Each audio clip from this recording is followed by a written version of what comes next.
Praise the lord. క్రీస్తునందు ప్రియమైన స్నేహితులారా, మనం అనేక మార్లు దీవెనలు మెండుగా పొందుకోవాలని ఆశ కలిగి ఉంటాం. అయితే దీవెనలు మెండుగా ఎవరికి దొరుకుతాయి?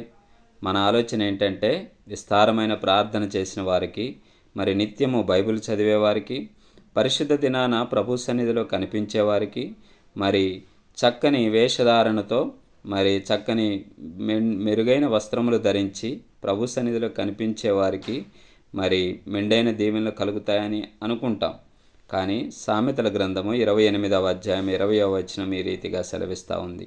నమ్మకమైన వానికి దీవెనలు మెండుగా కలుగుతాయంట. కాబట్టి నువ్వు చేసే ప్రార్థన కాదు, నీవు చదివే వాక్యము కాదు, కానీ నీవు ప్రభువుకి ఎంతవరకు నమ్మకంగా ఉన్నావనేది ప్రాముఖ్యమైన విషయం. నీ ప్రవర్తనలో, చూపులో, మాటలో, చేష్టలో, ప్రతి విషయంలో కూడా నువ్వు ప్రభువుకి నమ్మకంగా జీవిస్తే దీవెనలు మెండుగా పొందుకుంటావు.